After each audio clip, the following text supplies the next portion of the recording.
Hello everyone, it's me again, Steve Doji here, back to more Dragon Ball Sparking Zero, and oh my god, they have so much to show about Dragon Ball Sparking Zero's new DLC. Now, there are 2 full pages of this, and again, we will go through the rough translations of this, because there is a lot to say, including even showing some of the characters' models and some of the game mode stuff too. Without further ado, let's go over page 1 first, explaining everything with the new characters, the new DLC swoops, and even showing us some attacks we haven't actually seen before. So at the very top of the page, it does say Start DLC for Sparking Zero. Obviously, that's the super limit breaking Neo DLC pack, basically. New DLC scoop, appearance in the Budokai Tenkaichi series. We got GT Trunks and GT Vegeta, like base form that can go Super Saiyan, which I think is obviously really nice, because realistically this is not Xenoverse. We should not be getting characters who are just stuck in one transformation, and it doesn't seem like GT Vegeta can go Super Saiyan 4. I feel like the best time to mention that would have been here, so it doesn't seem like you'll be able to actually do that in the game, which is a little upsetting, because you'd think they just add like more forms onto him, like they did with Daima Goku, how you could just add extra forms onto him, but with GT Vegeta, they did not seem to do that with Super Saiyan 4, so that's kind of upsetting. The information down here does say DLC information, the one everyone is most excited about, the new Super Warriors joining the fray. It has, you know, obviously Super Trunks and Super Vegeta, but they also have their base forms too, their natural forms, and their Super Saiyan forms is what it says here specifically. So that's obviously really cool. We get to see Trunks use a new attack here, which is obviously very cool, and then obviously we get to see Vegeta use the very iconic GT, like, Smug Blast move. I'm not gonna lie, one of the rare times that Xenoverse actually does, like, a move better, and I would say that's only because Xenoverse's model is lower quality, so when Vegeta does the face, it's more accurate to the anime. Still though, this looks very cool, and I hope he can still do this when he's a Super Saiyan. He'll probably have an entirely new moveset, because that's how Sparking Zero works, but that's actually very nice to see. And then we do have other characters down here. We have, obviously, you know, a bunch of new characters who basically weren't ever playable in, like, Dragon Ball games before. Because even Tenkaichi 3 did Big Oob. It didn't do Kid Oob, it did Big Oob. So these are all entirely new playable characters. We didn't have Tora ever, we've never had Shield, we've never had Mighty Mask, Kid Oob, Chilai, and Jakku, who are obviously from Dragon Ball Super. We couldn't have them in Tenkaichi 3 at all, but now we can. And something that I think is actually really cool is that Mighty Mask most likely can still go Super Saiyan. I would like to see if they could do that. I would like to see if Goten and Trunks can fuse into Mighty Mask, because we don't have the fail fusions playable in these games. So I think the closest thing would be to just adding like their weird meme fusion form and then allow Mighty Mask to still go Super Saiyan. Regardless, though, it is still nice to see one of Bardock's team members, as well as actually Chilled playable in the game. I can't remember the last time Chilled was playable in any game. Maybe Legends, but I don't really count like mobile games when it comes to stuff like that.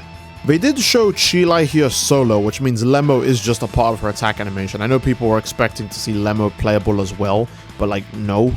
I think that makes the only game Lemmo is playable in is Dragon Ball The Breakers, which is actually completely insane. And that game isn't even going to be playable soon, so Lemmo's actually going to... Lemmo might be the first character in Dragon Ball history to go back to being unplayable. And then on the second page, we have the scans for the new stages, as well as some of the new game mode stuff. We will go back to the first page to obviously talk about some stuff that aligns with this there. But I actually think it's really interesting how much is on this, even explaining further about the new unique game mode where you seek out opponents, train your fighter, and then get to flex with your awesome new power. And I can't wait to see how big the key effects get, man, because this is going to get anime accurate. If Sparking Zero had a photo mode, and then you had key effects this big, holy. I hope the key effect can be this big, at least in custom battle mode when you're doing the charge ups and all that stuff, because that's going to make cinematics look really cool. But regardless, let's go from the top, and we'll get to the bottom. And again, rough translation, so bear with me. But this is what the page says. At the top, it says a breakthrough on cosmic scale. There's a place too. There's another place here, new stages. So it's them basically mentioning the new stages. Obviously, we have Kami's Lookout, Turtle Hermit, the Ice Stage, finally an Ice Stage, and both space maps that we always get, which is Planet Vegeta and Planet Earth. I feel like most Dragon Ball games always have both Planet Vegeta and Planet Earth as a space stage, so that's cool. I'm sure the Ice... I want to mention this now. I'm sure the Ice Cap Zone has to be destructible, please, because like it is in the movie, and it would be the second stage destruction this game ever got. So please just give us that much. We'll go back to the stages in a bit, but I do want to actually read out what it says here next to Trunks. They actually do mention that with new moves comes new costumes. So basically saying that GT Trunks is, I think, mostly just a costume. I don't know if he's going to be his own separate character based on the way that's described. He's marketed as his own separate character, but it's saying that, you know, super attacks come with new costumes. Essentially basically teasing that down here we could see a bunch of different characters. When they have different costumes on, their supers change as well. So you could see Gohan here. He has the key push. or sorry, it's called Punishment Rush. The translation here calls it Punishment Rush, which is pretty crazy. Then we have the move that Piccolo actually used in the Cooler movie, where he reaches both his arms out as far as possible and tries to like combo the enemy and manhandle them, which I think is pretty cool. Obviously, we get Great Saiyan Man and Great Saiyan Woman getting a team ultimate attack. Justice Judgment is what it's called here for now. And then obviously Super Saiyan Goku, we get him in his casual clothing. And the super attack looks to be very different. I want to explain this real quick. Goku down here, I think, is a good example of characters' costumes giving them older skills available again, because they did already mention that Gohan will be able to get stuff like Raging Masenko in Super Saiyan 2, which is great because Raging Masenko is just a really cool looking ultimate attack in this game.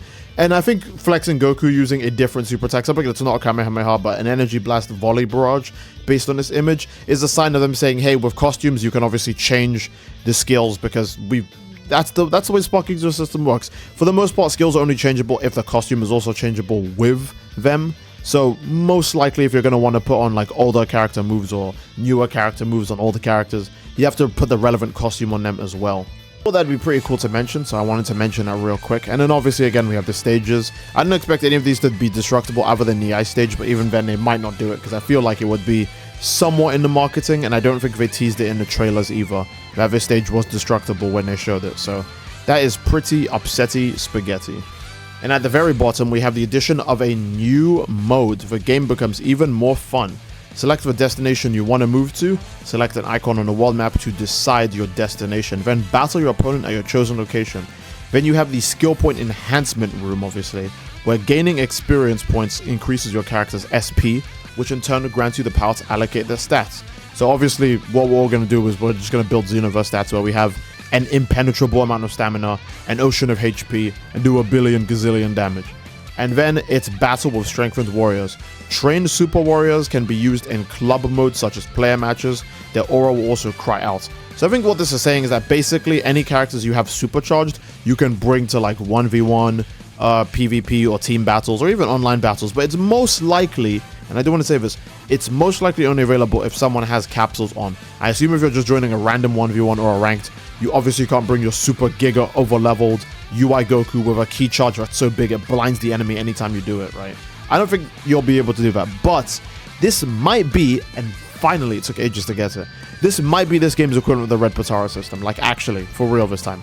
I think the best way to describe this is that they do describe the characters as the enhanced. They use the word enhanced specifically when describing these super strong characters. And enhanced, it could be a reach here, enhanced is what they used to describe the super versions of the Raging Blast 2 characters. And I don't think I need to tell you guys that Raging Blast 2 is basically just Tenkaichi, but with a slightly different like graphical output, but the gameplay is almost exactly the same.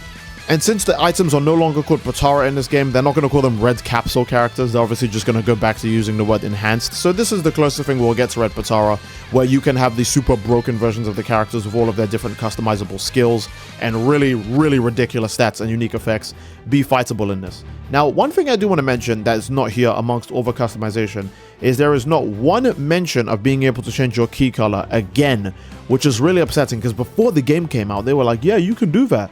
And the game is about to be out for 2 years and there's still no sign of being able to change your key color. Now, obviously, again, when the launch trailer happens for the game, we'll probably see more and more like customization, more characters, because they still haven't officially revealed Devilman. They've shown his feet. We know he's in the game. They just haven't included them in any of the roster counts. So there's still stuff that they're hiding from us. They're not showing everything, but regardless, what we have right now looks really, really promising with Sparking Zero. Again, I only need slightly more to be completely satisfied with this as a package, but overall, really cool addition to the game, and it's in a random DLC that they just announced after the full set of DLC. So again, they could do this again, right? They could do this before the Moro arc happens, or after the Moro arc happens. They could do this during the Moro arc, or they could do it leading up to the Black Frieza arc, etc., right?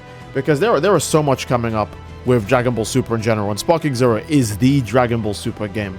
So I actually can't wait to see how all of this looks in about a year from now, where we'll get even more characters, even more customization, even more crazy stuff, you know?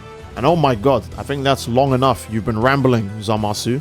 I think that's a good place to end the video. Again, if you guys enjoyed the video, please let me know by leaving a like on the video. Don't forget to subscribe, to greatly support the channel, and leave a comment down below as to what you'd like to see next, fellas. Again, I do love you all. I hope you all enjoyed, and I'll see you all next time. Take care and peace. Bye bye.